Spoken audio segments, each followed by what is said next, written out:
Welcome to Northeast Window. Northeast Window na sandok saba Northeast Talukta Chan Mabamna Taramna Okchari. Matam gi tholokpa tongan ba isu singi matang da khananai na ba semzari pa platform Northeast Taluking ase thamzari ba kana ba topic ti dissolve State Assembly and fresh mandate MP Vimol Akoizam khogi hauzik se agogi parliamenta monsoon session je hosing chathari ba sigi manung ta ba tara khoi Manipur da hanadagi aguna khoi February gi date 13 dagi Manipur da president's rule chalairaga lakmani hariba president's rule se August ki date 13 da tha taru complete oraga dorbani masigi matung da sangdara kadra sangdaroidra habagi chabam da baleri kana khoi gi parliament session lok sabha madi rajya sabha da animak da ba tara khoi gi Manipur da another 6 months ama muk president's rule se extend to bugi wafam phongdorok pa ha tare masigi matang da khoi tungan ba section da gi ha tare prajasing na su yaning da bagi post da mak phongdorok pasalai aduga ause prajamiam na han badai khoi gi February tha da president's rule pamam basina khoi gi lerami ba government na khoi gi prajasing gi sentiment khangna thabak se torok tabani na president's rule thamtara gadi khoi gi nakalani mak se chap mana bam yeng kan da yamna effective foi ba thabak sing se lokhala kadra habigi pot amakak da khoi prajasing na president's rule sigi pot se accept to ki bane ba tare dubu how ki ba tha taruk sida khoi gi president's rule manung sida ba tare khoi gi thoi ba irang si loshina bagi matang da khoi gi steps sing lokhala ga so khoi yamna effective foi da ba tare mabung fa da lokhalak pa khoi gi road map sing su mabung fa na implement to bangam da bagi posina khoi president's rule se amuk pam da bagi popular government ama semaning bagi pot se lapa da hojik se popular government su sem bangam da ba maram duna khoi gi amuk another 6 months amuk president's rule se extend to bagi wafam masida khoi gi lok sabha gi khoi gi inner Manipur parliamentary constituency gi MP oriba Dr. Bimol Akoizam na khoi gi ngarang se khoi gi parliament ki session da mahang na phone do ki wafam se maniam strongly opposed to a president's rule extend to bagi matang se masi khoi gi clear oiba political roadmap ama yawdana khoi president's rule se thamjalak pasina khoi gi masi democratic governance khoi khoi gi state sida khoi government se fail ware habaga chapman habagi pot angkok su thambai ba tare masida adu itaragadi another 6 months ama mo khoi gi president's rule se extend to taragadi masi mota khoi gi assembly se mapungwa na dissolve to bira kan da khoi gi fresh mandate ama khoi gi fresh election ama pangthok pase pasina pharagani habagi pot angkok su thambai ba tare masi gi matang dini khana ninagadori base khana ne nabada saru yabina bai khoi gi studio da lai shindona lai bir ba expert panelist man da sak tak chege ahan bada former acting chairperson Manipur Human Rights Commission Pabung Khaidem mani Pabung bu ikai khunda bo chari ani suba panelist imagi meragi president oibiri bi ma Suzatani Mabusu Northeast Window gi studio da taram nok chari ahom suba panelist akoi MPCC gi spokesperson oibiri ba P Bangkim Chandra Meidei aten matam gi manung dai khoi gi studio da join to birakani ai han base Pabung de gi dumak lecture ge Pabung khoi gi topic simak ta sudumak lai re khoi gi assembly se dissolve to biraga fresh mandate ama masi tawna yam namak gi afuba khongthang oi gi ne base mamang da su congress ki side gi so adum akoi gi president ki side gi so phong dok pasu lai re akoi praja sing da su president's rule lai kan manu se akoi popular government se sem ngam da tara ga di khoi fresh election ama pangtok pana pharani habigi post da phong dok tabadi nate adubu lai ri base khoi gi august ki dar 13 da 6 months se complete oi doini ado 6 month amu extend tokre another extend to riba 6 months da mo khoi government se sem ngam boi da boi taragadi fresh mandate sina khoi gi solution oi ga do ribra oi gani hana khanbi bra ba kamai thambini opinion da ram phajabo hang ne hojike masige ne nari ne na ga do rib se dissolve state assembly and the fresh mandate hojike le riba state assembly se masi muthal laga anuba miyam gi mandate miyam gi rai mo lawrasi haibasi MP Bimol na Lok Sabha da ngarang an hai khiba adu ge wafam duni adamasi kanai bo yawna khanna ningi se wa hang amala ipse kari gino kana haibada yana hanbada president rule 13th of February 2025 taga tawgi bese masi karigi basis ta tawgi bano Manipur da PR impose tawgi bese a situation has arisen in which the government of Manipur, that is BJP government, cannot be carried on in accordance with the provision of the Constitution of India. Constitution of India, the Piriba list to state list yauriba mayamase, masi Constitution ki provision da yauriba singase, masi ki makada sason tawang amdre, sason carried out tawang amdre. Maramaduna, President Srimati Murmu, Devi Honorable President na, Mangunda Piriba power under Article 356. Adugi matungina, Government of Manipur na tawgadaba thabak punamak to mana paisile. Aduga State Assembly na for the time being, Assembly si suspend tawre, aduga Assembly ki thabak si Parliament na tawrani, Government of Manipur ke popular government na tawrama thabak si na aina tawragani, President na tawragani, mane center na tawragani, mane Governor ki kuthangda. Governor rules kawi, President rules kawi, Central rules kawi. Adugumba ke mong aduda pasilapan. Madu suspended animation oibanina. President rules the makal anini. Assembly si muthattana. Suspend toraga thamba adubu suspended animation. President aduga Assembly muthatlagana. Assembly dissolved tauba. Ahan bagi suspended animation asya. Asidadi MLA chingi function tohundre. Assembly suspend toraga leire. Labor sida mantri mando leitre. Masi center na. Direct tauragani. Aduna adugum bagi port aduda. Agent when required. Magi majority labor party no ohibanina. Chongtok chonghin tauraga tauhiba PR na tabanina. Sasondo tauba hitre. Sasondo constitution makada logi makada chatki dre. Haina tangai badana loksin banina. Logi makada chatpe yaba. Adumba popular government amuk hanna. Misak hong mayay hong dabayay ko. Adugum bigi taunana bahona nabagi khodong sab am pieba suspended animation che. Masi sumjok salapana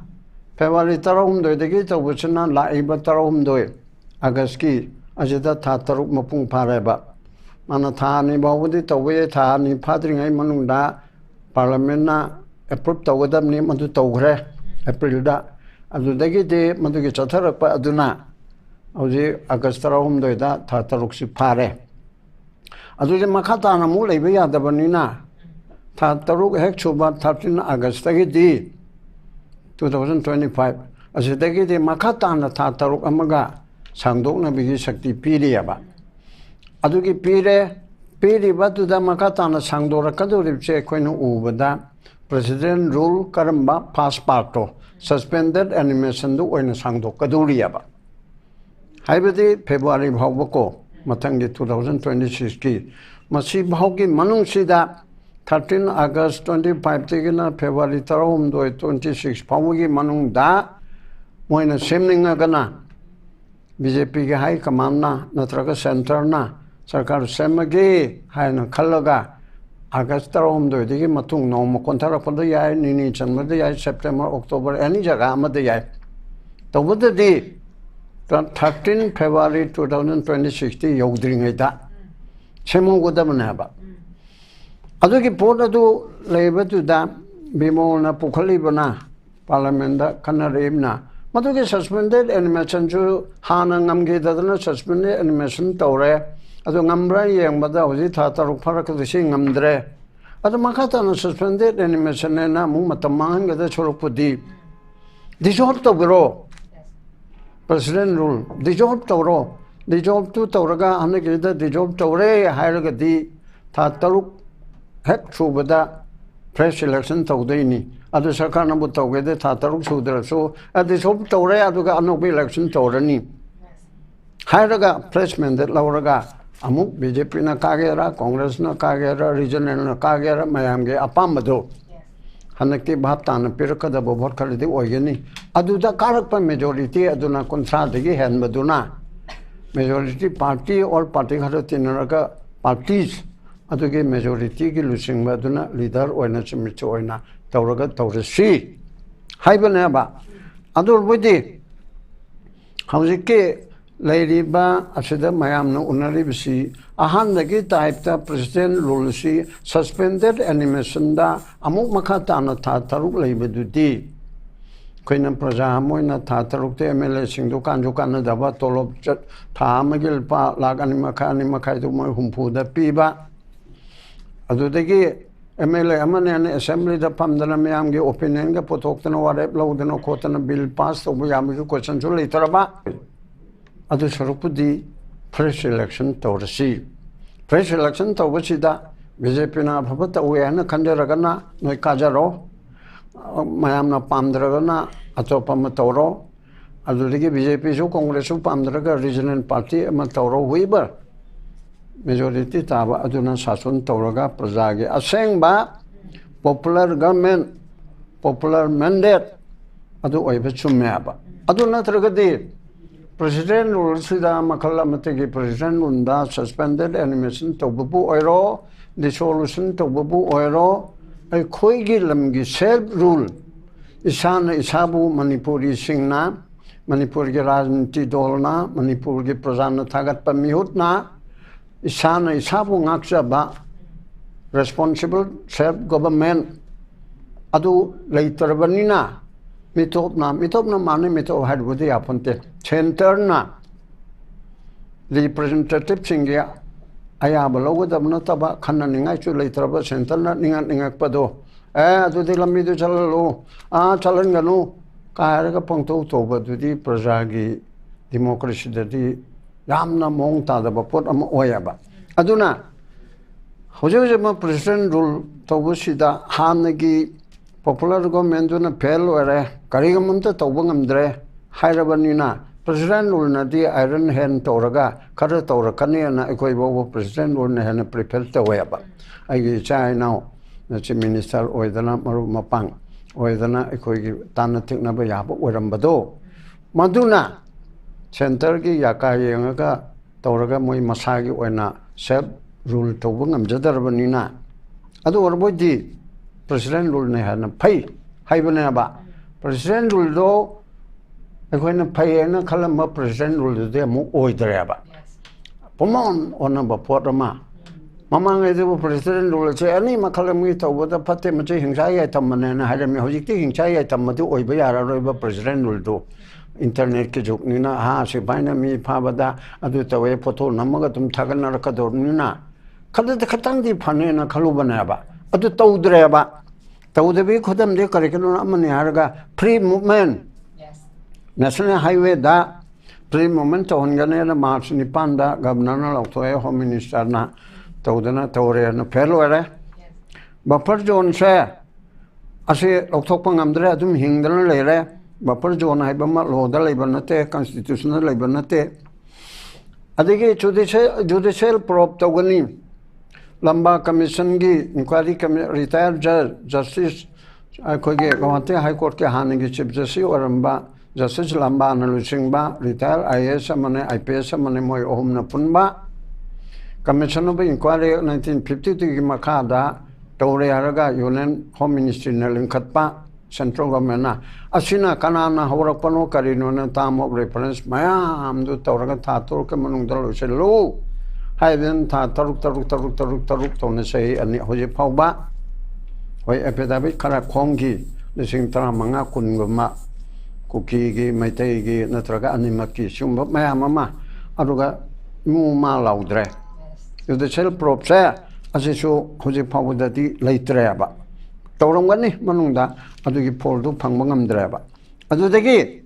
khwaidagi moru ba internal displaced person na khangnari ba IDPs hairipse masi moigi maphamda rehabilitate tawba aduga resettlement samna da Susanpur dagi maitai lising taret ka samnga tawrakna aduga more da lising ahum makai yawram dabdi yai aduga kangpokpi da lising ani ahum punna maitai lising tramnga kun ache moige hanagi mapam da settle tawhanba aduga chamana kuki su liching ni phu me yang khai ma beli da ngela amalai bra lak to hai ran liching yang khai da hai ro beli da tori ba kuki sing chu sanpur dagi more dagi adu kalai kalai dagi moge leiri ba imphal da lei ba sing che moi mapum du da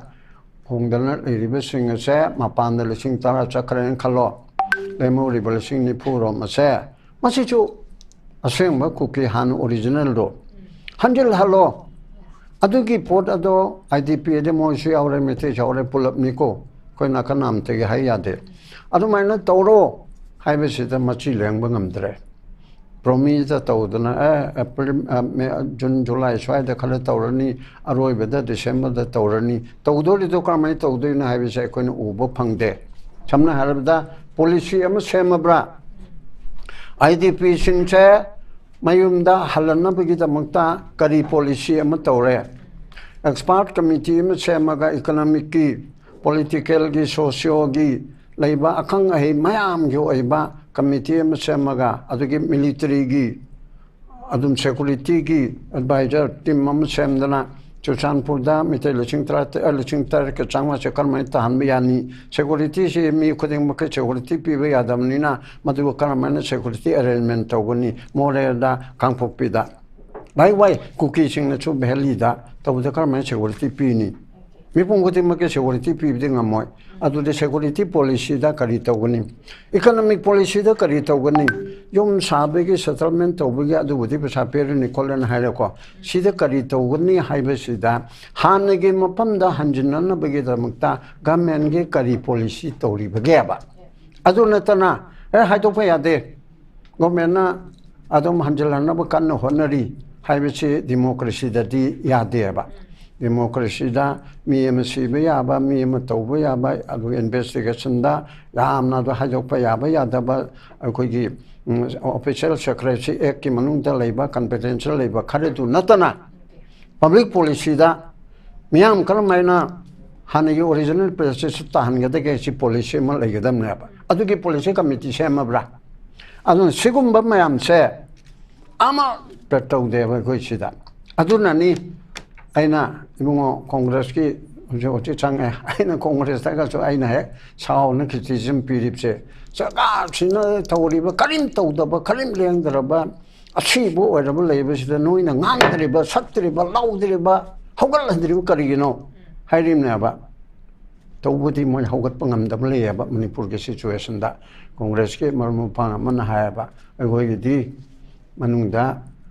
kurai pai ba khang de ma khang de nang adu tawr de hat kan ni tok ne han lei bani na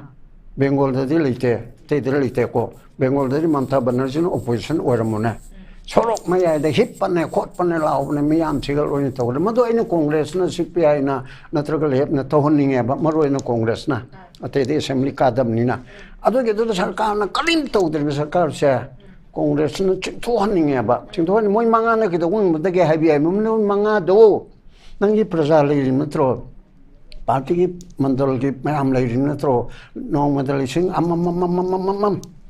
CPI jo hawra pukhalaga jail baharo andalon masa ai tatan hairam ni congress ki munga mega chan rai CPI gi naraga kanu ka da shooting ya rai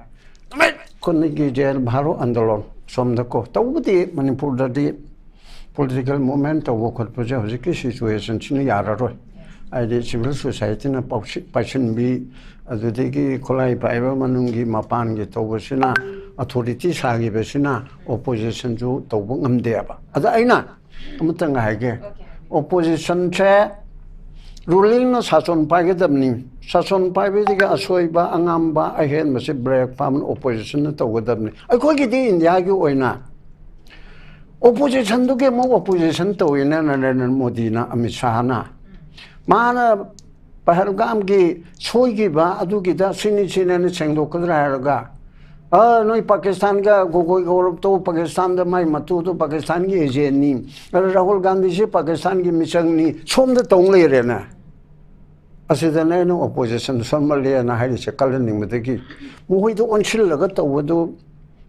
do khatang ising khatang chai chelo ba da BJP na tawris moi de expert yam le adun ising daram ma hijil eba adu prajana budi khangi aduna opposition ki role su yam chawi aduna ahan bada aina haning yu Sri Bimol na Bimol se Congress ki MP ni haitan nang khalu noko Manipur ki tangkhai me inner ki haidi whole Manipur ki mana haidi sidi sama da sama chumme ba kana gumana BJP ki adu da asma na ngai ko le na haibe do ko ne tingo ba ya da bagini Bimol na ngang ba se tap tan chumana ba president rule tawge harabdi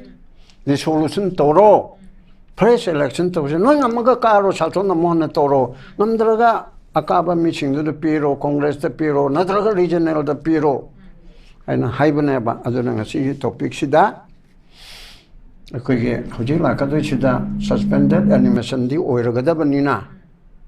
maduki motta direct president rule dissolution aina hairaga dissolution mo to di election di adum leire adugi poto na tawba chumi aina chmai ahan da samge Yang Pazan Tambikra, Ematang Ima the Laxi Imam, Quiggy presence rule, Tamaga, Quig presence rule, Magita home to buy the Mamang da Quiggy, Aquina, Ricandas to the Mamsum, Hiner, Quiggy, presence rule, Haitaragadi, Miam say Quiggy, Yamkin and Baita, Hosity, presence rule, Haragas on Pau Kenta, late than a Kanmaki port on Kusuta, where you were at the Mopundui. Aduna Aquina expect on Base presence rule laga di Quiggy, expect am to buy the representing Dubu. Expectation tawrubaduna akhoi reality da la ka de khoi kem ta torok ta ba ha ba tar khoi mapung fana angasai babung na su thambi khra khoi free movement phaw ba da khoi chalhan bangam da ba ha ba tar adu tar ga di akhoi gi hojik lei ba MP na su phong do pi ba khoi gi presence rule lei ka si da khoi gi tawam tok pase karim ta taw trabani na khoi gi fresh mandate ama khoi gi assembly se dissolve tor ka fresh mandate am taw basina masi yamna farni ha ba fon de sai za imagi ba opinion shuk tang thambi Mamata, window TV, we always could in Mutukurum Jerry. Pamasiki panelists when a company about Pavon money. You come this Granberry, Chan Babakim. Chan Kali, not on the country. Bakti Dum gated Chumali, the go, or say, the saying, I must see Punamaxe. Saying as my Maggie party, President Gisuka, the weakness point over the king at the President rule say, the saying center na Toropani Haragasuko, Quaggy state gate to Hajar later. Jesus saying have the governor to invite Toroka, Quaggy later, later, Quaggy Hanagi Chief Minister or Mabor, to my Toroka, so to same bay up a port neighbor. I don't know, ma'am, so like to talk of this say, a question to Palme, they had dissolved by the point of dissolved upon a higher law, but later go so. Tawado mina dum tawdo na laisini same 6 month mamanda tawhiba tu handa continue 13 August ke mo chatha dresine ba adona masigi potsida tasena aigi oina di tasena masi potse amoi yuji double engine chaka oriba khona sim moina di lana oini paiba du gi matungi na haibe gi wane ba khoi gi sigi potsigi amna responsibility di MLA de gi henbadi khoi gi moi gi party president na ba phammi budo mai gi amna responsibility chawe ba khoi gi mana di aina mona yekna boina su pu khanba gi ni khanba ai adum so haira lai duni ai party president da haizabane ba ai ne che masada da haibanda te ba ado hujik su mana kauraga loima decision le pe ai ba kona ori ba pot khudi mase president ru dissolve to honda ba ha ba se koina phana haraga su moina ta ga da mi sina ta ni na su khandre ha ba men sengo chan seng na har ba da koina 2023 method ta gi kano se chathara pai matung ina khoi gi moi gi MLA moi gi party gi oi ba moi MLA BJP gi oi ba tare yaure ko atopa kano moi gi supporting kangu ko moi tara da separate PO na law gi se May gi 15 12 13 la fe admai 12 admai no oi bane ba adu dai gi separate na moi se dum pa me ha bane ba aduga moi gi seng na ha ba moi BJP gi moi gi book ta yaw budi nation fast na yaw bane ba adu me am du da ngasi bokta khoi gi mai gi merana su moi gi privilege and ethics committee gi kano chairman da chatana khotana ko moi gi mathakta punishment haibadi moi gi protocol da yaw jaba pot moi gi book kano gi book ta yaw jaba pot gi matung ina moi da khara to haiba pot pau da tau dara la ko adom tau da no ji continue chahi ani makai par ba su bokta kem hai da ge adom moi demand di tawra lai ri ni adu su tau dra ba adu ga nahan chang ka ai su phamba numit tu da khoi gi Suresh Kumar haidana BJP gi spokesperson party yamna amarom da hierarchy 11 ani do difference am oi haba ko ado amana BJP gi MLA oina moi tare na demand tor ine ba separate POC natra amana mu madugi spokesperson oina TV da discuss to bodo moi thokcha bai wane ba adu da di moi so called notice ka tha da na BJP office te gi taw biye ba ko aduna masi gumba angau ba haira ge bojiti angau ba party sina pai ring ge de khoi na ngang ba sak pasi ta ga ni na khandre bai di maram di moi na taw thorei ba thodang khudi mak to moi president ma na su khallo ba khal do munna khalo ba party ki president ama oi ba state ki party president na jam chaw ga ne responsibility akoi di kari ori ge ba NPP su ngai ra khoi gi kari maming di ke ba ma NPP ki president no pabung kari ba Joy Kumar ma su ngai re ba matam tu da su media thola ga government si yad re du taw dre di hai ba ai mayum chala ga directly khoi na hai ba government yad re hai ba poto noi ki NPP ki kangu na support taw lei madu han lo to hai madu ngam de ba aduna sidi drama duna aina haijari ba hojiki khoi gi Sarbi mo na hai ba dissolve to ba hai se assembly dissolve to ba hai se ya mathau tai assembly dissolve to ra ga di sengna akoi gi khaning ba hai tare le ba ki damak ta in hanjan na so hai ba do lei bu ko adu gum ba dun praja su ta sena gyan ta da ba le ga su ta bi ro do aduna sum ba myam se thon ba se moi na nga ta ni hai ba pot ta sena I di hai ninge ado su gum ba moi gi chatna kanglon to nari ba niti niyom sing duna bu akoi gi state si da afa ba to ka ni hai ba ti ta sena I thaja dre ko maram di moina ngasi bau ta tawthurok pada akhoi gi thamoi pen ba praja bu pen ba haiba se akhoi state manipur state di oi dre ba any fruit na leiba khuding mak sida kaisu apen ba oi dre di maram di tawthok cha thurok pada niti niyom do mimang thokla ebojiti ta sengna adu gi do yam nungai te angang du su ta sengna mana yam na kano gi wana te delhi chali kholi adu khatang haija bai wani adu gumba potu gi to makta di thami adu ga ta sengna huji bok ta li ba moi tare ta di ngasi bok punishment pi de ba adu moi gi party gi niti niyom se kai nu habju khang dre adu ka khoina sida moi ne ngang or ga di horen comment da mu to khola kani adu gi nate ba achum ba hai be gi wani moi congress na palamo congress ki president da du ngang ga ne ba sigi niti niyom se chatla ga di NPP ne palamo NPP ki president da du ngang ga ne ba sidi mai gi matam du pan ba crisis thola ga de khoi di voice ni khoi di praja gi voice pura lak pani na khoi di aseng bu do hai da bi deba seisida koina adu ada ai vice le ga ngang bai na teba tauri ba thodok si ki wa du gi maron do hai bai wa ne ba aduna masigi ngarangi sa nahan gi kanogi sarvi mol gi do ai gi wakhal da di adum dissolve have se mayam na su pamna lei maram di akoina moida di hai ba president ul mo haira ga praja sina mo president ul le ga jing sarkar se mo hai ba akoina pamba ta se na president ul di moi gi pabu na su sai ne he na thambi khre ko adu yaw da ha na gi akoina leiramba chahi akoi president ul se santa ka tara ma thoirak ti suram mane ba sumaina di amata taw de da na ko ha na gi niti niyom do taw biramu akoi ngasi tha taru ama su maite akoi chatpa ngam de natra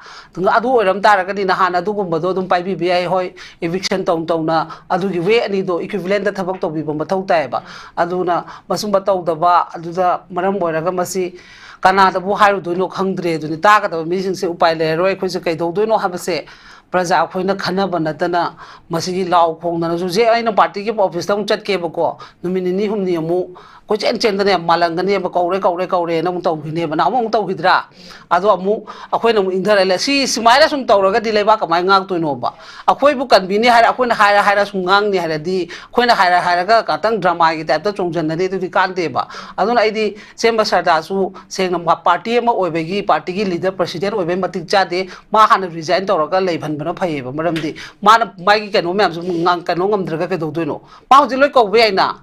mau kari no semai tori ai gi jani mangi se ai state am ki pasu phata su president amani huji ruling ni policy adu noi na mai to ya bra ma office tang ko na pula aduna ai di moi do dum sauningi aduna masi puna makse thok ta na ba ngasi discussion se kai gum bata bi ramaga su chema amtang ko biraga hona biu praja bu nusi biu amtang state na madi lobiu noi gi bukta yaw bo poto nation fast adu kadai no amtang di khangningi khoisu aduna praja si ju thaine gi praja du natra bani jiti loima khangna ra banga tani na hayeng musida manga ka do be jati sengna de MLA di board ka dra ka to khini president ma gi ijat ne ba mang du se BJP na karak ta ba ha se president ma gi ijat ne ba aduna ijat kan gi haraka di achumba thabak to biu mi gi haji da dum leiranu na sai gi protocol na sana ngak na bo hono state ma gi nang gi to bom to po thodang to ha ba po se basi aham point thamge okay am san thambi ka gi Leiba, we get Leramba government, I have a tare, Manipur sida thokpa crisis singse akhoi masi hana akhoi resolve tawna ba hotnaramdana akhoi chief minister resign tokram matungda Manipur da process rules akhoi thamakhibani masda Hosiki process rule manung da khoi government same ni habagi poche dumak yamna khoi gi khoi unity oraga lere du yamna thuba matam ta khoi popular government ama same ga ni haba se khoi gi masak nai ba khoi gi leaders sing gi site gi su khoi press conference press media gi thong da khoi phongdok ki bisu lere bani adubu same bangam da lere paduna another 6 months ama mo hosik se PR se extend torok pani adu itara ga di idabang gim da lak sage leiramiba khoi government adu hausi husik leiriba khoi ruling party gi MLA minister oibiramba sing se khoi moina Manipur da thoiba irang se lakshinba ngamdre antraga mkhoi Manipur se khoi lengak pasing ngamdre maram aduna khoi process rule se center na paishalaga thawang pani hana lobu yabra kamai thamini lobu yaba natte logadabane keno ne adu so ai khoina natte praja amasung congress party na lawro baiwa natte state ki BJP ki leader mayam se masi lengak pahitre lengak sason to ngamdre state ki law and order ngak ngamdre maintain to ngamdre state ki subject kamaina state ki leader na utilize to gani haiba khangdre haidana makhoi ki same party ki center ki BJP ki leader na nakoi matik chadre laibak ngak ngamdre mi mamang da ikai re koi mai si thamam leitre na moi sarkar se mathau to handana thamaga PR thamjalak paneba sina akoina matik chai na traga chade haibase center da lai se kanano BJP ki makoi gi leadership na tane moina dum decide tawjabane state ki BJP ki lairiba MLA minister mayam se matik chadre haibase ai khoina congress party na traga praja na hairu traga so center na laura iba decision sida dum uttarabane ba si dai miyam na haine ai khoina keno tawre na congress party na natragana miyam na hek ama hai CM sindo haire sindoe adagi PR thamo hai thamme PR thamba matung da namu khujik namu popular government nama haire fresh mandate to amu haire kaino congress party tawri se kaina khangna hangba miyam yauri eba BJP ra natraga BJP na thadokpa mira si karigino akoina haininge sarkar matik zadre haibasidi aikoina haiba natteba Manipur gi BJP gi matamdu gi MLA minister mayam duna kem tawdana groupism sem dana Delhi da kem tawraga Siri Biren matik chadre ma oiradi akoi BJP dai to ani support tawraroi leadership sillo na chatliba mayam do honorable chief minister hanagi Sri N Biren matik chadre haibasidi Manipur da lairiba makok ta masam hoba praja amatana haidringai da Congress party di tokro ibanne single jiba panba amatana haidrikanda makhoi gi BJP gi MLA minister masama tomdana haijaraga Delhi da chatlaga wakat charu baneba moina wakat manbadagi Sri Biren se matik chadra male na moi khara dum ba haurak paneba adai amo moina haidaba to tokrase moi matik chai cha de du di moi su leader poining bagi pam bagi ne na amarom da yenga seba ado haibase irang ama laksalle laibak thibadagi thoaningdaba thogdo ama thoe kaisu BJP su thoaningam moi kari gi thoaningam ngani moi gi su maramdam ne mama lebak ne ado thomdaba yabne ai samlap na sequence ama tang thamjarake ba aduga point ama laksage ba Churachandpur da open gym aina tattana panba Churachandpur da open gym sangagadaba honorable chief minister na chief guest oiraga masa yawgadaba adugumba program do adugi venue du da vandalize toriba some group of guns samana gangster gharana adugumba gundai bi thabak tu torakanda Manipur gi leiba press media mayam sina honorable chief minister da den CM da hangakanda Churachandpur da kaim thokte na haise masi kari wakan khallaga haibno haibase akoi hujik pok question oina leiriba matam du da Manipur da leiriba BJP gi MLA minister mayam se kokta laibak ki interest amta changde Manipur praja miyam gi kaim changde development gi changde education gi changde health gi changde any field da kok thada ba sangde ba kari gino hai tar ga di akhoi gi honorable chief minister so ai sindor khadra na pakhat pagi somda leiriba BJP gi mayam da so leader oining bagi somda chelingai da praja kangkhong chai ho bane ba kari gumba matam du da leirami ba sarkar du na BJP sarkar sene yamna vision leiba yamna adugumba wakhal khandha ba adugumba leader ama oiram batar ga di नुमित्तुदा थोइबा थौदोक्तु करिगुम्बा अचौबा red signal अमा ने हाइबसे मोय analyse तौरमगदमने study तौरमगदमनेबा मफमदुदा तौरिबा लमहेन तुहेनबा मयामदो लोइना फारगा लोकप्ता लोगी मतुंग इन नमझल थममबदा मखा ताना अखोय इरांग थोमदबसु यायबा फरे चुराचांदपुर की open gym मई थारे अदुसु एक्शन लौद्रे ऑनरेबल सीएम ने एक्शन लौनी ना हायरमगा फॉरेस्ट ऑफिस म्याम बिट ऑफिस म्याम मई थारगा अदु अदुम ब्रॉड डे लाइट मई थाहलिसि कमायनो एक्शन कयम लौद्रिसि करिगिनो मसी मसी क्वेश्चन हुजिक पाउ अखोय आंसर फंगद्रिएबा अदु कना कना बुक तौरगे लोगी मतुंग इन ngasi भावबदा कनाम बुक तौदेबा अदगी अमो इंडिया की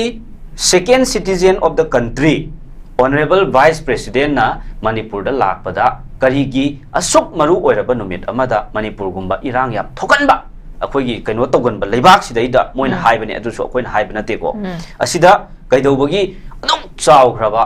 मेगा रैली इवेंट अमा मोय ऑर्गेनाइज तौबा याहनबनो करिगी परमिशन पिरमबनो यस अदुसु पिरो यारे गुड पेटा मोय पीस रैली ने हाइजनबने खंगदे अमा तौबने तौरमबदगी मथंग मथंग सुम येंबियोबा लाइबा सीक्वेंस से रैली दु तौहल्लबा मतुंग दा रैली दु दा सोफिस्टिकेटेड वेपन मयाम पायगा चटलिबा मयाम दो करिगी फादबनो करिगी बुक तौदबनो यें अदगी अमो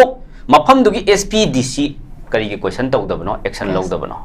मतमदुदा इरांग थोकबा नुमित्तुदा मतमदुदा लेरंबा मणिपुर की डीजीपी करिगी अखोय मागी मथक्ते एक्शन लौदबनो मतमदुगी होम मिनिस्टर कनानो अखोय चीफ मिनिस्टर ना पाइबा पोर्टफोलियो ओइजरगसो अखोय क्वेश्चन जी सेपरेट ओन हांगाकनिबा होम मिनिस्टर कनानो मतमदुगी डीजीपी कनानो अन मोइसी रेस्पोंसिबल ओइदबरा मोइना मसीगी कैनोसी मोइ अकाउंटेबिलिटी कैदोबै ओइरोइदैनो मोइदा असि मयाम से अमुक तोखरे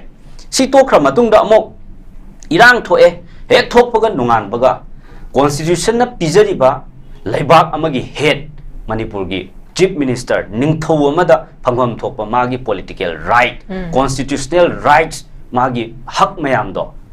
मखोयगी बीजेपी की सेंटर की लीडर सिंगसिना लाक्तना फोइदना लोइना मुनबिखरे यूनिफाइड कमांड की मागी अथॉरिटी मंगोंदगी स्नैच तौबिखरे अदगी मणिपुर की डीजीपी सिंदोकबिखरे सिक्योरिटी एडवाइजर श्री कुलदीप सिंह थाजले within a very short period after the outbreak of that incident adoi tardi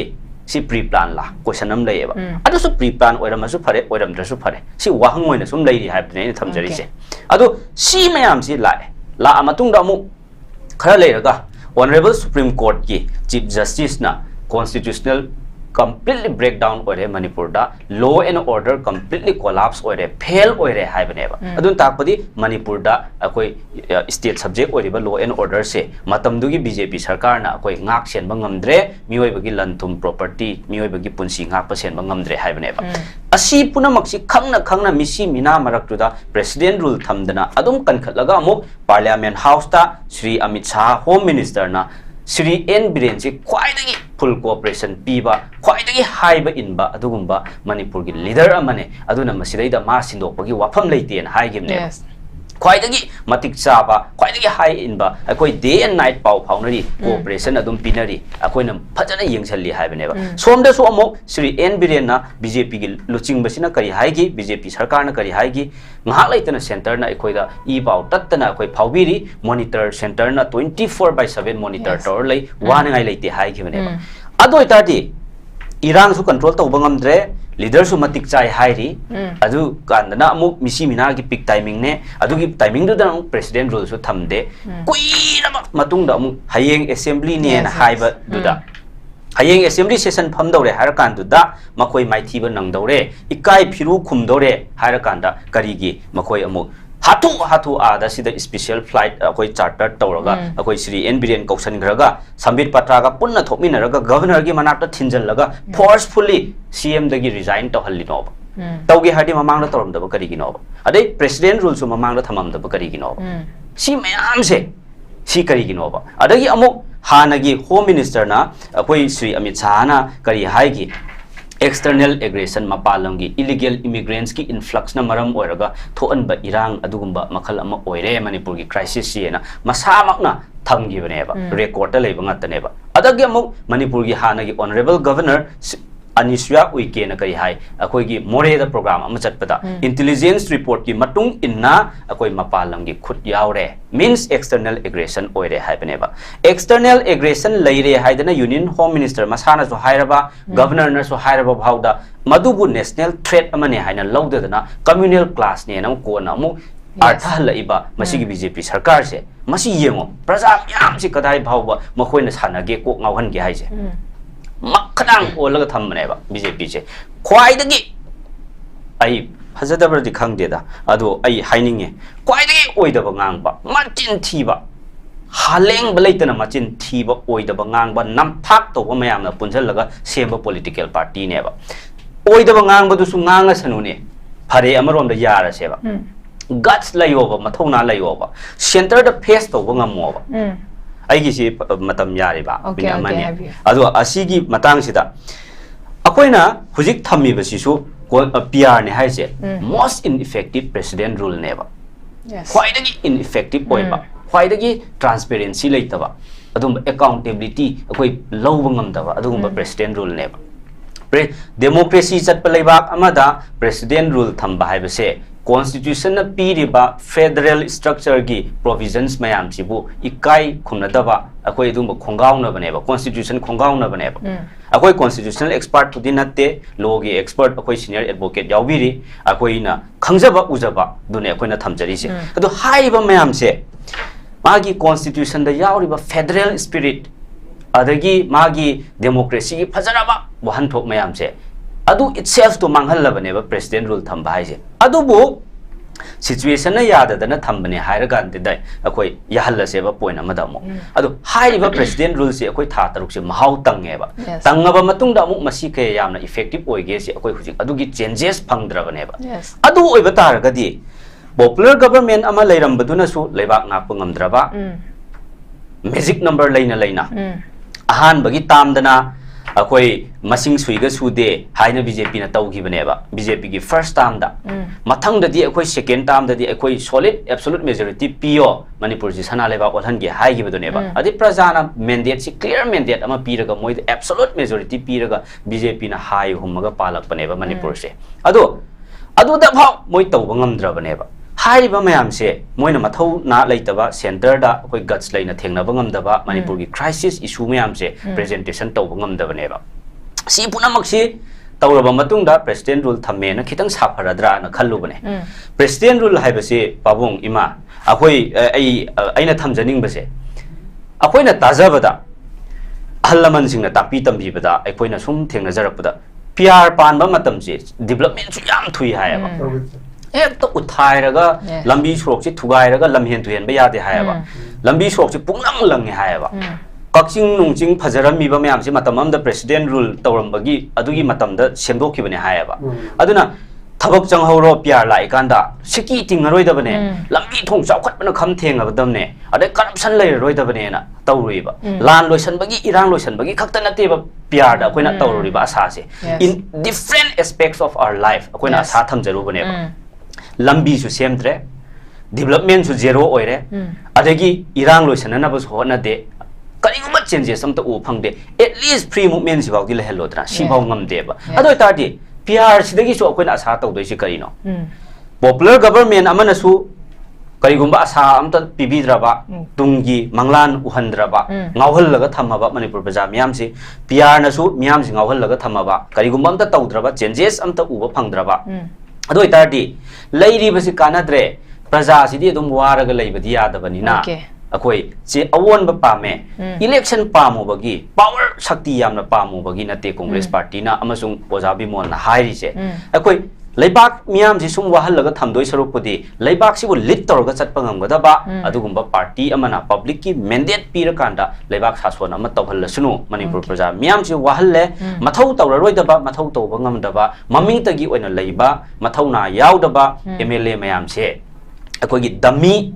MLA हाइतारे BJP की दमी MLA सेंटर की पपेट मैम से मसीना तुम लेबाक मखा ताना सासवन तौरगदी लेहल्लगदी मथौसु तौदना सुम थमजनबै मथौ करिनोने अदो तारदी मथौ तौगदबा अवोनबा अनौबा मसेम जे फ्रेश मैंडेट पीजे हाइबनेबा सिदि जस्ट अखोई कांग्रेस पार्टी की पॉलिटिकल गेन की वा नतेबा फ्रेश मैंडेट पीबदा अखोइना लोइना कारनी अखोइना सरकार पायरनी हाइबा लेब्राने कना कनानो लोइन कानारकनिना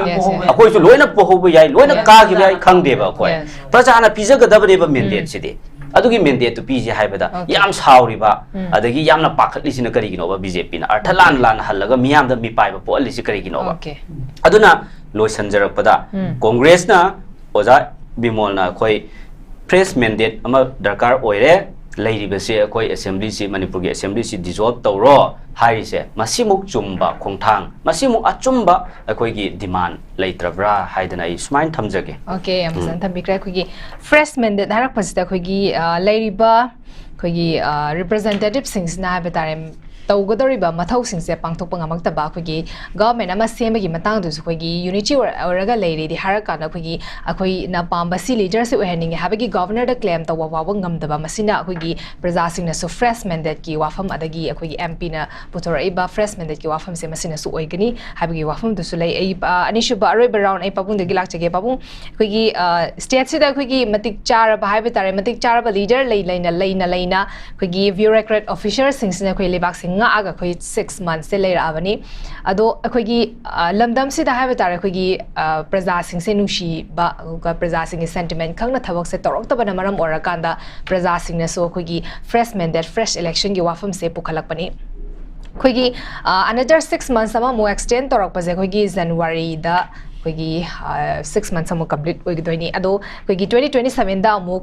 इलेक्शन ओइतारगदी अखोगी करिगुम्बा जनवरी फावबदा अखोई पॉपुलर गवर्नमेंट अमा सेमबा ngamखिबा तारगदी मोइना लेंगा ngakतुरसे अखोगी ओनली 1 year खतंग ओइदोइनी अदुइ तारगदी हौजिके लेरिबा 6 month एक्सटेंड तौबसदा अखोगी कंप्लीट मसिगी 6 months से फाजकांदा अखोगी पॉपुलर गवर्नमेंट अमा सेमबा ngamagana अखोगी सेम्बिरो प्रजा सिंगी अखोई अवाबसि खंगबिराकांदा अखोगी लेरिबा इशू मैम से अखोगी मपुंग फाना अखोगी सॉल्यूशन पुरकनबा होनाबिरो नत्रगना अखोगी हौजिक हाबिखरबा एमपी ना अखोगी फ्रेश मैंडेट फ्रेश इलेक्शन अमा अखोई प्रजा सिंगना मखोगी अपामदो खल्लकांदा अखोगी लेंगाक लेबा लमदम अमा ओहनबसिनी पामिसे पामुं कमाय थमिनिगे हम फजबा pony हौजिक लाइबसे for want of the solution and fresh election अभी करी तो बुतारे जाके बीजेपी गवर्नमेंट से आसी बदा उन करीम तो गिद बगी दुदे हंजल रोय को वो बंकिम न फजना है रे अदुदे the solution तो लगा fresh election नम लानो नम से कना न तो गनी अदु ओइना हागे बा नंबर 1 कांग्रेस न तो गदम लोइना ना मागा चन्म number like minded party CPI CPM so and so अकन मूवमेंट तो गुदबनी मधुदा नमद्रगा सिविल सोसाइटी मैम मेकअप थोकदबनी मैरा पाइबी सुजाता वे मेकअप थोकदबनी अदुदगी मोइना मु नमद्रगदी अखोय गे लेरिबा माम चोनरगा यस अमरमदको प्रोजेक्ट पेंडिंग सोय माले कोर्ट चैलेंज तो गुदबनी मणिपुरदा प्यार तो सुमदे और अमुबुदी तो मालको कोई किन महेंद्र ना अदु खाना दिरी माले प्यार से तो भी यारो प्रेस इलेक्शन तो हलो है ना कोर्ट चैलेंज तो बा यहाँ नहान बदा मुझे क्या हाय रिबा मैं हम दो ऐ लीडरिंग टाइम सा हाय गे मैं हम ना लान लोग इधर चुम ना लोग इधर तो वो लीब बुना मुझे कांग्रेस ना नहीं आवा ऐ वाई से अच्छा खंग दरगती लान लोग निको तांग कुलम दो इधर की करीगम ममता तो वो मक्तरी बिसे बीजेपी ना कांग्रेस ने यान तो रही ऐसे इनडायरेक्ट निको खंगदब में ने करीगम ने ऐसे वो कांग्रेस ने तैसे बीजेपी ना सूदो कांग्रेस ने तो रमन हाई भी दो ना हाई रे ऐगी दा तो नते ओपोजिशन याम लिंगदब ने नहीं लिंगदब मैं मंगाने के दो ngam हाई वे anh sai rồi hai तो मैम तो हो रगा लम द कांग्रेस की मिलिशिंग मम अन्नी नि मेंबर दि लेब नत्रो मीटिंग अम मिलिशिंग त्रांगा की खुमलम पक्ता हयंग दि पुनब तारे सरकार की मतंग दा असोइबे सिंग जे खननी अदगी अमु सीपीआई या दु खननी 하리보 맘치디게 마루 이고 오포지션 디 MLA 카림니나 MP 수 카림니나 콩그레스는 마루 오야 BJP के नसाहरीबा मकरनाहरीबा फत्तबा मोंग तादबा मीना तबगी थबक तौरी मैमसे कांग्रेस ने यान तौहलिनेबा आइदि कांग्रेस त थौना पिरिनिको पर आइगुने करामै तौहलिनो ने तमो नंग हारिसबो हारपो याय नंग यान तौरिम नत्रो पुनमुजे आइगुन सोंगला कदरिमे नंग सो अखंग हाय मोन इंटेलेक्चुअल नंग सो मयामदा कन्न तौदनि इथिन पिदने तौबि याद्रा पि अबा कोदि जों टाइम पांडो जों कोनसा तरुक तो वेना लाओरा तो इदम त थानाना के समरे स्टार्ट तो वेन तारि ने बको एमएलए मयाम के मयुम दा काय बि पिरे कोले तो आइने इन्फ्लुएंस तो वे हाइरिम ने अदु लकाम हाइजर सो मयाम हौबम चंगे बा यस होय तौबुगी बुति चैतरा कुनसे पॉलिटिकल मूवमेंट ममंगैता स्टेट हु तानबा अदिगे लैंग्वेज की तौबा अखोइना सुनाहा ओइना को अदुता स्टेट रूट के काज the all party coordinating committee बोल state root Kine Semba Congress का जी बो इलेक्ट कनो कोई कनो तौबा आंदोलन तौबा हजरम दबनाबा अदु सीपीआई अदु सोशलिस्ट पार्टी लेरमी ओजा सो मोय मैम न तोर मतम दिगो ओजा कोरे मोय हाउदना 67 68 के दोइतनी लोय न तो अखोय अंगांग ओने यावरपनी अखोय आइगा शरचंद्र शर्मा ना मा सोशलिस्ट के एसवाईएस की तौरी अखोइना स्टूडेंट फेडरेशन गाइन तौरगा कोच यावेबा येरगा चंगब खोटपदो अदुगे तबदो मियाम मिचम ने यावरपचन मताइदे खैतंग यावबोइन तवई पॉलिटिकल मूवमेंट ओने तवया हौजिक सिना पोमोदो नगरेबा सिविल सोसाइटी न मांग थंगरे पॉलिटिकल पार्टी सिन तुंगदा स्टेटमेंट खर थोपगी टाइप ते तौगरेबा याम कलहन्निंगेबा आई हाइदी अदु कंदबदुना चुचानपुरदा तांगहुमदा तौरे खलाई पाइबा मैमदु तौरे जगजी धंकर लाए अदुगी सोमदा गवर्नर न साइ कोइ को उनबदा नसो इकेना कोइ सार बीपी लापनि मागी सिव अप तौबदा सोय स्माइ पाइन तौरुरे आइना हाइरेबा अदुना कोइ की पॉलिटिकल सिस्टम सिदा रूलिंग सिदि सामदा साम सोयरेना मागी द हानिंगा लिटरेन ओपोजिशन ज खर कन्जेबन अदा कांग्रेस ना रूलिंग ओइरिंगदा तैन ओपोजिशन ओइबा खर खेनरे कांग्रेस ना रूलिंग ओइबा कांददे अतोप बीजेपी ना सीपीआई ना लाओबदो ओ लाउजरे हाना दुम लेयबा हौजिकिसिना नरेंद्र मोदी की ऑटोक्रेटिक स्टाइल सिना ओपोजिशन ना लाउरपदो मदुले हेना मपुंग सलेबा नंगी पहलगाम की सिंदूर की दो सेकेंडरी के चुमना तौजबने हारगा न राहुल गांधी ना गौरव गोगोई ना पाकिस्तान की मिसंगनी अमित शाह ना हाइदो खै ताबुबु ngमक्तेदा लाइरे हैतब मीना खनबो वखनदो नबो खनिंगा एबा अदि असुगी नते मा सासुन पार्टी मिसे कौथोगा मागे अफब फतब नैनबदु ओनसिलगा नोइ कांग्रेस ती नोइ नेहरू दी सकारी हाइनो सिबो कांग्रेस सन मला मल्ले मोइन अकन बफमना मसी तौगदमनेबा अदुना अदु मी पोर्ट दुदा ओपोजिशन ना पॉलिटिकल मूवमेंट नमा प्रेसिडेंट रूल से डिसोल्यूशन तौनबा फ्रेश इलेक्शन तौनबा करमाइना मूवमेंट तौने हाइबदुदी तोंगाना लेरको मूवमेंट तौबी मोंदुदे आइसो खरबुदे खंगे अदुना अमनी अदुदि मोय मोय पार्टी ना खंजगदमनी कांग्रेस ना सीपीआई ना सीपीएम ना सोएन सो मिजु बुथोकंगमिदना सीपीआई गाइदो नुपी विंगा कलिमने छात्र विंग कलिमने नको आइजु हुनबा नते कांग्रेस ना तौरगा लाइक माइंडेड इन लेदर मोय मामसिना होबम चंगयाबा अदु सिविल सोसाइटी मामसे होय यादबा खरबुदे लेयाइजु आइजु खंगी ओइति सिविल सोसाइटी ना कंट्रोल तौगिबो ओने तौरेबा चै तरा मरि मंगा गुमदा अदु सिविल सोसाइटी मामसु सेना हारदे सायना वाक्तनी प्रोगाउ चंगबगाइना खर याउरियबा लोइन मोनते को some of them प्रोगाउ चंगबा रूलिंगी जुद्र लेबा अदे प्रजा माम छुनी नानी बुंगो नाकम शांता यूएसएम के सेक्रेटरी जनरल ना हाइबदो कोली बीजेपी पुनमक मणिपुर दा लेहलन से ना हाइबसिदा बीजेपी के एमएलए तो हाइदा मी लिसिंग का थोर एबा यो अको एमएलए छोप यारोय अदे के कना को एमएलए मदि नोइना थागत पुरो खुराही जरा का होरे छप छप पलरोय आई प्रजान थागल मई प्रजान तो हाइदे छिदर लेगरेबा अदो अखोई मैम की दशा तारिबसे अखोई जे खर कन्न ngangi खोलेन सरकार न बुति नुसिदेब दु खंगी अदो सो आई हाइबन थोपदुनी हौजिकि असिगुम्बा ꯂꯩꯔꯤꯕꯁꯤꯗ ꯔꯥꯖꯅꯤꯇꯤ ꯇꯧꯕ ꯄꯣꯂꯤꯇꯤꯛꯁ ꯇꯧꯕ ꯍꯥꯏꯕꯁꯤ ꯂꯩꯄꯥꯛꯀꯤꯗꯃꯛꯇ ꯅꯠꯇ꯭ꯔꯣ Yes. ꯂꯩꯄꯥꯛꯀꯤꯗꯃꯛꯇ ꯇꯧꯕ ꯅꯦꯁꯟ ꯐꯥꯔꯁ ꯁ꯭ꯇꯦꯠ ꯐꯥꯔꯁ ꯁ꯭ꯇꯦꯠꯇ ꯍꯥꯏꯔꯒꯅ ꯁ꯭ꯇꯦꯠ ꯍꯥꯏꯔꯣꯅꯦ ꯑꯗꯨꯗ ꯃꯣꯏꯅ ꯄꯥꯔꯇꯤ ꯐꯥꯔꯁꯅ ꯇꯧ ꯂꯩꯔꯦꯕ ꯄꯥꯔꯇꯤꯗꯣ ꯂꯩꯄꯥꯛ ꯂꯩꯇ꯭ꯔꯗꯤ ꯃꯅꯤꯄꯨꯔ ꯀꯥꯏꯔꯕꯗꯤ ꯄꯥꯔꯇꯤ ꯀꯩꯗꯧꯗꯣꯔꯤꯕ Yes, man. ꯑꯗꯨꯅ ꯁꯝꯖꯤꯜꯂꯛꯄꯗ ꯇꯧꯒꯦ ꯍꯥꯏꯔꯗꯤ MLA 38 BJPꯒꯤꯁꯦ ꯃꯁꯤ ꯇꯣꯛꯍꯟꯒꯗꯕꯅꯦ ꯀꯟꯃꯟꯗꯦꯀꯣ ꯇꯣꯛꯍꯟꯒꯗꯕꯅꯤ ꯑꯩꯈꯣꯏꯅ ꯖꯨꯟ 18ꯒꯤꯗ MLA ꯄꯨꯝꯅꯃꯛ ꯔꯤꯖꯥꯏꯟ ꯇꯧꯒꯗꯕꯅꯤ ꯃꯇꯝꯗꯨꯗ ꯀꯩꯅꯣꯁꯨ ꯂꯩꯈꯤꯕꯅꯤꯅ ꯇꯣꯛꯈ꯭ꯔꯦꯀꯣ ꯇꯣꯛꯎ ꯈꯣꯠꯂꯣꯏ MLA 38 ꯔꯨꯂꯤꯡꯒꯤ ꯊꯣꯛꯑꯗꯤ ꯑꯣꯄꯣꯖꯤꯁꯟꯁꯨ ꯇꯣꯛꯀꯗꯕꯅꯤ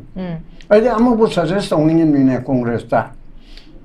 ꯅꯣꯏꯅ ꯊꯕꯛ ꯇꯧꯕ ꯑꯣꯏꯅ ꯅꯣꯏ ꯃꯉꯥꯗꯣ ꯀꯨꯞꯅꯗꯤ ꯈꯟꯅꯨ ꯅꯣꯏ ꯔꯤꯖꯥꯏꯟ ꯇꯧ ꯀꯔꯤꯒꯤꯅꯣꯗ ꯅꯣꯏꯅ MLA ꯑꯣꯏꯒꯗꯧꯔꯤꯁꯦ ꯊꯥ 3 ꯑꯃ ꯑꯣꯏꯊꯗꯧꯔꯤꯕꯁꯦ ꯁꯔꯀꯥꯔꯁꯨ ꯁꯦꯝꯃꯣꯏꯗꯕ ꯑꯣꯏꯔꯗꯤ ꯇꯣꯂꯣꯞ ꯂꯣꯝꯖꯥ ꯆꯥꯗꯅ ꯂꯩꯒꯦ ꯍꯥꯏꯕ꯭ꯔꯥ MLA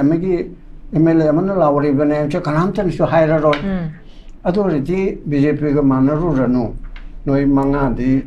ꯍꯧꯅꯔꯒ ꯇꯣꯛꯑꯣ ꯏꯀꯥꯏꯕ ꯄꯤꯔꯣ ꯑꯩꯈꯣꯏ ꯍꯥꯟꯅ ꯇꯣꯛꯑꯦ ꯍꯥꯏꯕ ꯀꯥꯟꯗ ꯑꯗꯨꯒꯤ ꯃꯃꯤꯡ ꯄꯜꯂꯔꯣꯏ ꯏꯟꯗꯤꯕꯤꯖꯨꯋꯦꯜ BJPꯒꯤ MLA 4-5 ꯑꯩꯅ ꯈꯪꯕꯗ ꯑꯩꯈꯣꯏꯁꯨ ꯇꯣꯛꯄꯅ ꯐꯔꯦ ꯍꯥꯏꯕꯅꯆꯤꯡꯕ ꯂꯩ ꯍꯥꯏꯗꯤ ꯍꯥꯏꯖꯔꯛꯑꯔꯣꯏ ꯂꯩꯔꯝꯒꯅꯦꯕ ꯃꯥꯡ ꯊꯥꯕꯗꯤ ꯀꯤꯕ ꯀꯔꯤꯒꯤꯅꯣ ꯏꯕꯨ BJPꯁꯦ ꯌꯥꯝꯅ ꯗꯤꯛꯇꯦꯇꯣꯔꯤꯌꯦꯜ ꯑꯣꯏꯕ ꯑꯣꯇꯣꯀ꯭ꯔꯦꯇꯤꯛ ꯑꯣꯏꯕꯅꯤꯅ MLA ꯑꯃꯅ ꯑꯗꯨ ꯇꯧꯔꯦ ꯍꯥꯏꯕꯗ ꯑꯃꯤꯠ ꯁꯥꯍꯅ ꯏꯗꯤ ꯁꯤ ꯐꯣꯡꯉꯝꯅꯤꯀꯣ एनफोर्समेंट डायरेक्टोरेट थाजलकनी अमा थाजलकनी नंग लालौबदा पैसा पी नंगना अदु मतें पांगी ममांगदे तौरबदाइने MLA मिनिस्टर ओरंबा ओरिबा मरी मंगा कांग्रेस की मेगासनदा अहुमसे अदुनी मसिकीयबा सिगुम्बा मैमसे सेंगना हाइबुबुदि चुमदे नत्रगदि मणिपुर के MLA अमोइना BJP अमोइना सुमाय तो नाइ कोइना हारिबा मैम तौरदे प्रजा के साइतल आई तोए हैन मोइ मंगादा मानरगा तो उने मथंग इलकने अदुनानी मोइना तोकदो खोको तौददना मरा लेजदरबा कांग्रेस की मिचंग नते नोइना बु हाना तो ओने अदरा मोइदो कांग्रेस की मरमु पांगदा सजेस्ट सोंनिंगेबा सिगे मरकता नोइना लेदिदोसि करिगिनो नोइ तो एरगा बाय इलेक्शन से तौदो नते मरा नक्सल अबनिना अरे कहीं आंगनदे अस कांग्रेस पाबो तोखरेन है हाइना खलकनी हाइना खलिमने बा आइना इमो बंके मेओरिसिदा मोइ पार्टी द तमलुना बने आइ हारिसे आइ खोइना हाना ममाइदा लोकेशन न बु हाइदना थामुकी मनुसिदा आइ कोइ दकालदे कोइ तो तोके हन अदो मो गाता तोगा मोइ सम तोक्तर कानदे को अदो सो कानदे करिगम्बा इन्फ्लुएंस अमा पीबा ngamba अदुगे मोंगदोना बा अदुना होसलकपता आइना हानि दिसुजा तागोय तैना सो पार्टी परंग अदुगी यांगरनु MLA सिंगसे हजि लैरिबसिना हाइबनिको BJP बो इता थिबनते मतम ममदो कोन लिंखलाउ हजि ते काइन तौ ngमददन मेनु उसितदना सुम लेगेदबो ओरदि तो केदोगे थौना फो अमोन काउने नतरके BJP नतबमद तौरोने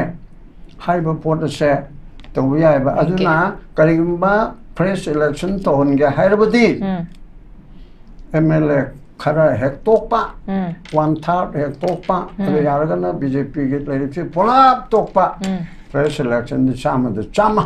कंपलसरी तो नि मसाना तो बन तोक्त्रो हाना BJP दिगे तो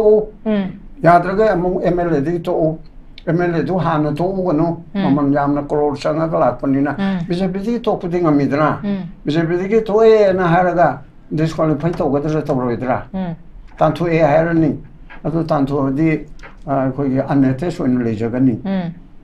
अदुना लैरिबा सिस्टम सिदा आइगी सेंटर पार्टी ना आइगी नेशनल पार्टी ना आइबु थाजदरबदी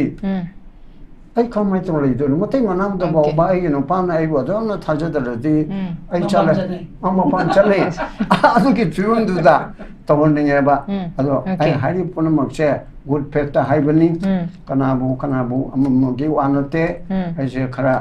being a senator, Bokeda Monakara freely freelancer ꯑꯣꯏꯅ ꯉꯥꯡꯕꯅꯤ ꯂꯥꯟꯅ ꯂꯧꯕꯤꯒꯅꯨ thank you Okay. Pabung na phajana thambikhre khoi MLA sing from the resign to mkhoina lofom to responsibility se lo da taragadi resign to duga mkhoi gi ba decision ama phungdok pi ha ba koi 2024 gi November swai da khoi praja sing na ihawam di hawar kan da khoi gi mai kendra sing gi MLA sing gi mayum da chatna to di to khrabani adubu resign to bugi wafam si so dum tawdana laabani hoju faw se aduga government ama semba ngamabra habsu ngamdrabani imada lang sagi hoju pawung na habi bed maina ko gi resign to ramatung da party de gi resign to kan MLA from the resign to taragadi akoi fresh mandate sidi automatic oina makoi adum laksaraga da pot ama khangni masi kai habi ni mai hobo punenda chan ai wakhal da di tasengna ai ne sana tasengna ai gi thabaksna chummi khalaga di amata kiningai leite sinida ko maramdi pabung nang sai hagibudo idi tharappa kholappa kaida kejriwal tharai tudi pathulai tudi jail degi kyan mona paliba case me amdo kyam kanan nei oi mai gi board under ki dama cm phangde be wani moina maina tawra ka gi habani thokti tholaga ma su mai theng thuji thengnari sidi kanna aduna masidi moi gi wari gi wane ba taseng na ina hadum hara leibudu leiriba kangu se leibak ningba amta oide leibak ki khanba oide taseng na leibak ki khallaga thokhiba politica kanu MLA mantri amta natre ba khambra masai gi contract ta khoi thika gi kai gi maina tawraga thokhiba nga ta oibana maram moira ngasi gi fibam ji tari bane ba taseng na moi marak tu da moi gi kuntra tare tu gi marak ta manga dang leibak ning mi yawro mune leibak ki tamuk ta khanba yawro mo ba adu de du myam praja lei sidi khoi khoi ma aduna nei nang han sunoi gi mamang discussion da haido ayeng 13 august ticket da ji adu gi thangal jenen kai tomok to myam su ngo ba adu yo aduna adu pula mak to moina logi ba thawdang du dem ta na te ba aduna ai hanjana su panding dare aduna pot khudi mak se ta se na ai hai bas den loi lei aina chume khalaga di kiningai kem lei te sin puna mak fight to gadam ni sini masu MLA amagi seng na party du di moi party do apam be jang ubani adu party do na di ma next time to pa de le pe ato ni ma apam mi re ki ko de ka ro tu no ha aina do aina aduna aina thau sing nei sing haba do mo jing khai do pa matam yoram ne ba adu mi aduna aidi hujiti pulap oina chaita bane ba maram de akhoi khara lebak ning ba leijari media da ning ba du na te ba khoi na pam ba de akhoi gi di haina haina media da ngang ga da po ne ba khoi gi di khoi di law ga dam ni khong ga dam maram de la chum ha moi di on ground da thabak taw ga da ba hai ba ne ba aduna moi na oina media ngang lai re akhoi na oina ko chen lai re ba onari ba kho na ba bu no sa loi ona tai na re to kai no thok pi rak ta ba ni na hoi pabung na budi sia so myam ge du ha bu su chum akhoi sia so su seng na ha ba da akhoi gi leaders oin thangat pi dire ba maram di leader to tholak tram ni na ma man thok pa to ba se moi na to hon ba ne ba khoi gi na mung ke ka no MLA min ka no ma na ga so hai ki do sia so han pun jalo du moi ka kari wata yung moi ngang thoro pa myam so som noi sai to na ina hai ni center na ngang ba wa revin to ra ta ro moi center gi ngang amisara ngang ma de di ko ngaw re ba ma na ngang ni ma da ngang am ni ko adu ga moi se kari position da kari post la lebano habse moi le kawra ma leba seng na have the prime minister ka na home minister ka have di party di side amara thamaga moi di seng na have the protocol ma gi makha da chakadam ya moi india constitution kan gi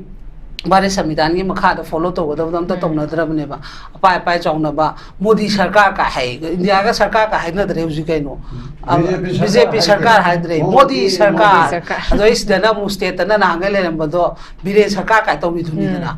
karino khangdre ko su go ngawre du na ina afaba le maga su फबगी तुम लेजनी फतब लेरमगना तोकचो होनी असिगी fresh election तौसे हाइबसिदा कनामते के अकाइब लेते आइना चुमगदी मदुनो हेना नोइद Coke सारो हैब पोतुनेबा चन्नई नरगा चैबद पुन्न पुन्न याव लेजुसो पुदी सि डिजॉल्व तौथोगा अनोबन मयोल म चोंगहलगा अफबदुना तुम काजरनी फतबदुना तुम लेजोनी कांग्रेस न हारेना कांग्रेस ब कागदम नते कांग्रेस फलम ददी कांग्रेस तुम पोहदुइने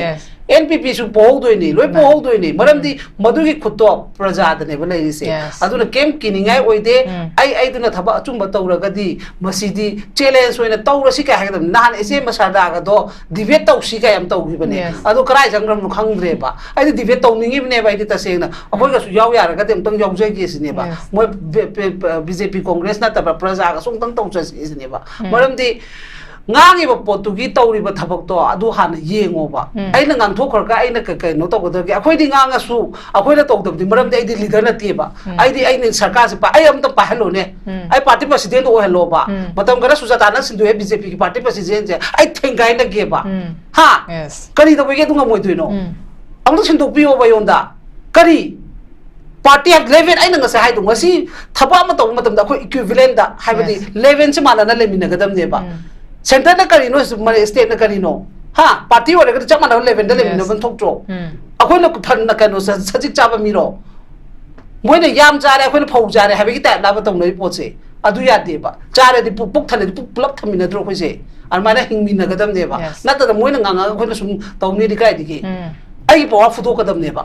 darka lekti hai kadam ne ba dum de adu dana maram oiraga chan ai gi wakhal dadi masai se te laibiri be MLA khudimba MLA punamak hai ke ko 59 asongi su chama nei aduna amdang noi su ko ngaurang gani aduna phajana adum dissolve to thoga phabu pharaga di prajana adum thagat charakani masida yaminaraga thengnaminna baduna am best oini nata dana sei se sum leiraga di hena noi lekha tarakani amu hanna lakani haba pot khalunu haba se ai ani su bagi ste thamma okay am phasan thami krai ko gi praja singh gi damakta ko gi thabak tau taragadi koi praja singh na damak ko gi hariba mute to damak thagalak pa yabagi chance damak leri bani masi koi praja singh gi khuta suloi leri bani praja singh na makoi gi right che koi gi leader sida koi pira ka da koi gi damak ta thabak to biro haina praja singh na thagalak pa oiduni ei dabak game da conclusion point lak sage koi imana so habi kre koi babu na so damak habi kre ko gi fresh election fresh mandate to gi wafam se to bu mamang da koi gi thakar gi mamang da koi BJP state president fundo ki da koi music leri ba situations da koi gi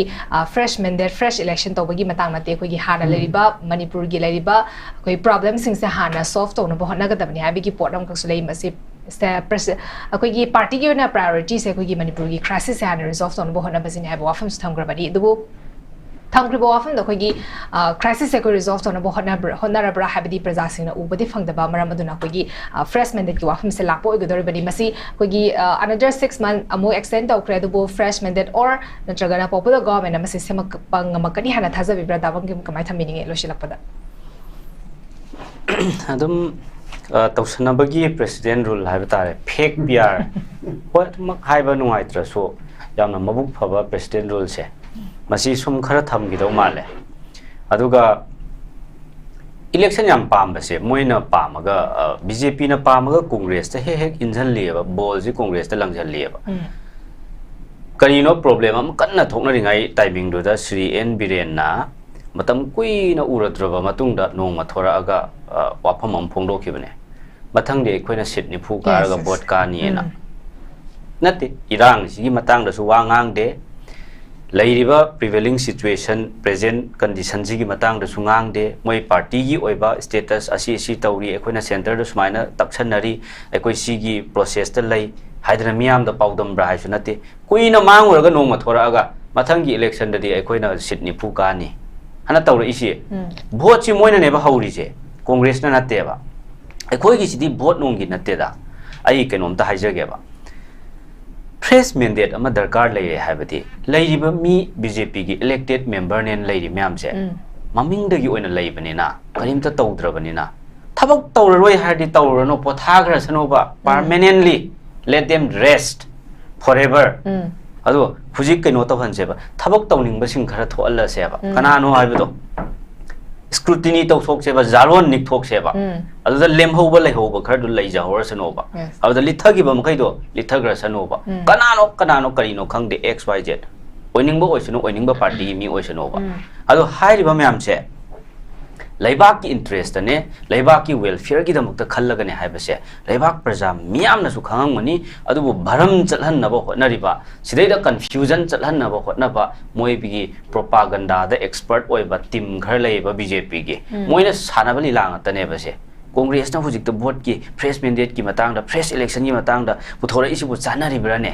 irang si loisan gi haidana moi am ta punsan gi haidana kamaina BJP ka congress ka punsan doino me BJP ne Congress ne kamaina punsan doino ba tongan ba political party ne ba solution puthongna na ba punna phamina se all political party mi pham ko haibada na yade Congress na all political party mi pham ko haibada sunga yade ba BJP na nam pho da haimandana mamangi sarkar si kaidringai da ongtanga CM secretary ta phamgre adagi Delhi da chache ongtang nakoina luchingo center gi leader sing unaru se taksallu se manipur gi matang da koi pawdam mu se haibada BJP na sirage ga yada da ngasi ba unada da na lei sine aduga hairaga assembly da kari hai assembly da on the floor of the house matamdugi leader of the house na haibane BJP gi leader na kari hai aigi mai ji kari puroga no aina center da chattauri si kari mai puroga no aina center da chatlaga aina moida wa ngangu do si haine Haryana gi election haidok padadi BJP na vote ka bagi moigi chief minister gi oath taking ceremony da di kari mai puroga chatpano khangde na honorable MLA Sri K Ranjit na hai gi bado koi miam ningjang birang ngani ba nate irang gi misi mina mikap mirau khol matam duda vote haidok pagi marak tuda CM gi oath taking ceremony do aduda harau tayam phonglok padi yawrim neba aduga prime minister unau home minister unau manipur gi matang da khana nei na se har kan na kari mai pur ga chattoino ikaye ne ngamoe ne kari haiba kaino no ba manipur gi BJP na kari huralo baino kari mara lalo bagino kari lalo baino center gi BJP su yang kiri se manipur gi BJP gi mara ji kari no kari pap tawru baino ba moina center da su yang kiri se achong yang kiri si kari gi no haibne da unaba ngamdri si kari gi no ba ngasi bhaw BJP da aina always aina question ani ahum sum hangjari se prime minister unaba ngamdri si kari gi no amuk tang di si phongdok piro ba moina yarak ta baira honorable prime minister unaba ngamdri si manipur gi BJP na kari gi no hangnaga moina home minister na sam phajana yengchali sidi ni si kari pau khum no ba akoina hangmana prime minister unaba ngamdri se kari gi no haiba answer do ma pibiyo ba BJP na aduga magic number leina popular government ama sema ngamdri se kari gi no CM so BJP na haibiyo ba mase leader yam oiningba BJP gi mayam sina Sri Biren Sintu okanda leader oiningen tawrma mayam do hujik moi leader am da khanba ngamdra ba ba Sri Biren khakta na te ba moi BJP da soi je leiri mayam si sune ba pulap ne ba si loina koi na sigi burden puno si Sri N Biren da taisana ba yaro ba moi BJP gi legislature mayam si so equal responsible oye ba kari gi no moi na keno tawri se adagi BJP si kwai na ngak pa party am ne yo Manipur gi irang ji kuiman gre waman gre misi mina se matam sangman gre loisan na ba khotna biro haidana karam matam da loisal hangani karam matam da shanti purakani na ha Congress na BJP da question hangaga BJP na khummi noi matam da su mama ngai da su naga ku ki lan tawra mi siti maitai pangal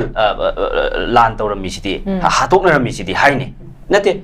sahi ani sure lan tawrisi henjal isi misi mina yamalle ware irang loisan biyo harga mama ngai da su lan tawna mi du haine nate yengo ba khoma iba answer se si kari no ba moina justify to jari si masa ma thanda si kari logic no haiba akoi di gyan ta ba phangde ba lam ba phangde ba angak pana pik thalle ba iyo moin tawri myam se aduna ai lo sanjarak pada koina haining bade sigi ojabi mol na hai gi bado masi yamna kaino to ba pot ne ba sigi president rule thammi si constitutional order se mangdhara ba kaidhara ba constitutional disorder lairiba mayam si restore tongna ba thamba president rule natte sidi BJP gi party gi manungi oiba moigi strategy ama yat pa yana na ba makoi gi face saving oina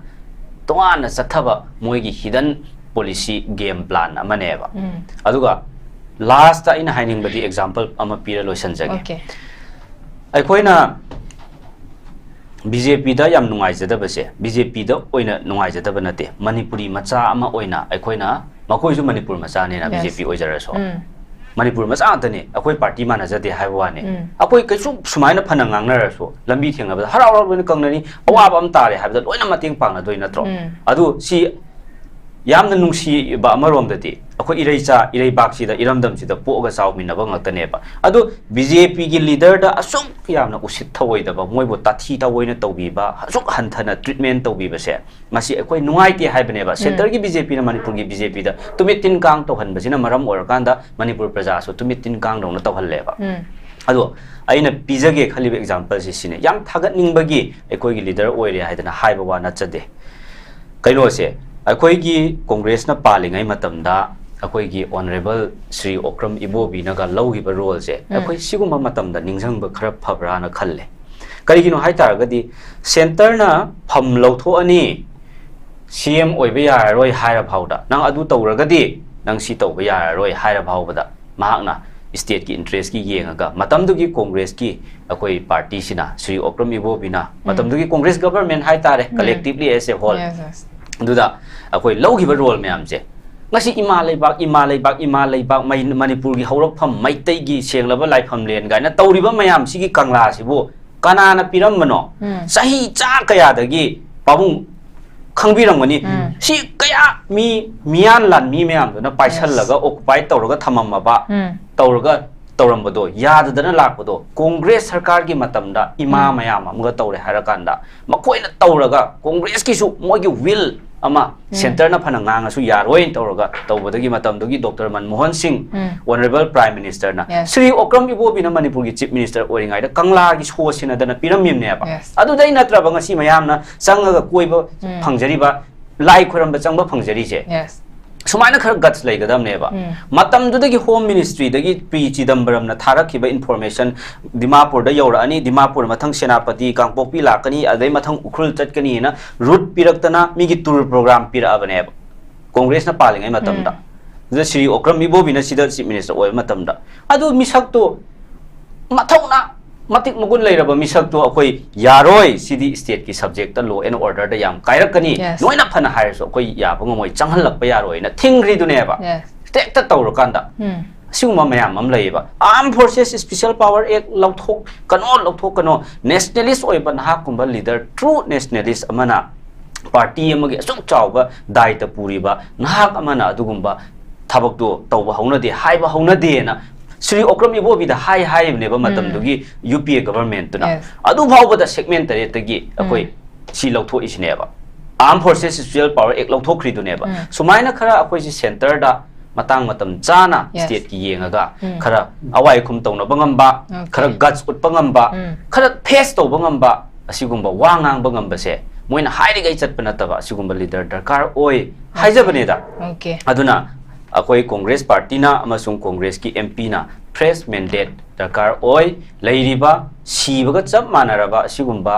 mla mayam si thamdana kanadre mathau tawhanse aduna akoi dissolve tawthokse haibane aduga election yam pambagi wa natte misi mina mikap mirau khol maraktu da kaisu leitaba saraga mp election namfu da tawkhrim natro mp gi election bo akoi na tawge na tawru ya bro congress party na bjp na tawjarak natro adugi chiraba timing da di lanbung maraktu da di mp gi election pangthokpa ngamakanda hujik kaidobagi election tawba ya doriba Smain thamjage. Okay, am present thamikre koi panelist ahumna akhoi ngasi ki thamjariba topic dissolve state assembly and fresh mandate se akhoi masi akhoi lairiba representative sing na akhoi masam sana lafum thokpa responsibility sing prasagi sentiment khangna thabak torok tabaduna maram oiraka akhoi president rule 16 torok pase pamak tabaduna praja sing na su amadi mp na su phongdorok pani akhoi fresh election fresh mandate amadar kar lei haba wafum se phongdorok pani adubu makha na akhoi president rule 16 tawraga lairibani na marak sida popular government sema ngambra natragana kogi assembly dissolve torakana kogi fresh election ama torokpra habadi makatana koi edum yingmina batari haba ofam sigal lone ngasigi dalok ke tarom sima pung fan bi ki damakta su election bi ki ba panelist ahumakpo hanana thagat pa phongdok chari madasana northeast windona sandok saba northeast talak roshin jare meng tabiri ba singbo mukanna khurum jare central government ki thabaki exam mai pakke khallagadi kari pagadabno khangbadagi kari paroidabano khangbana hena maru oi Russell Coaching Institute mayang Imphal da SSC Defense samadi banking exam singi tha taruki boarding course hauzaragani mafamasida boarding da leiba satra khudingmak thabaki exam singda written da 100% success oiri mafamasida sakdaraba retired navy Air Force samadi subject expert singna takpi tambiri boarding da leiba satra sing nomada pung tara ozaga loinena lairik pahanbaga loinena pung amagi physical training su pichari mafamasida subject khudingma ki shortcut methods su takpi tambiri akagnaba sit masing kun khaktani yawbining ba singna mayang Imphal Bangun buya leirakta leiba Russell Coaching Institute ta lakpiraga registration tawbi hau natroga Akupamarol gidamak mobile number 8289-833-957 da contact tawirau. Haksang phana thamge hairabadi इरमदम मसिमक्तदा लैबा ख्वाइदगी फरबा hospital सिंगी मनुंगदा अमा ओइरिबा Babina hospital लेजरी मफम असिदा थाजबा यारबा अमदी सेल यामना चंगदना स्पेशलिटी कुन हेनबदा अना लायेंगबगी खुदोंग चाबा पिजरी पेडियाट्रिक्स कार्डियोलॉजी कॉस्मेटिक सर्जरी अमदी स्पेशलिटी मखल मखा कयादा अखोगी स्पेशलिस्ट सिंगना मरिक चुमना थवाई हक्चांग यावना लायेंगजरी अदुना स्टेट वांगमदा अमुक करीगी चटलुगनी अखोगी मणिपुरदसु होगिक्ति अवांग थाकी हेल्थ केयर फंगलबदा मतम मांगन बिरगनु सेल हेन तिंगन बिरगनु अखोगी स्पेशलिस्ट सिंगदगी मालेमगी अफब थाकी लायेंग पताक युमफम ओइबा सर्विस लोबियु बबिना hospital where hope meets compassion अकुपा मरोल गिदमक बबिना हॉस्पिटल सजीवा जेल रोड खाबई सोई इम्फाल ईस्ट लेंगसिन बिरउ नत्रगा अखोगी फोन नंबर 6909390666 ता कॉल तोबिरउ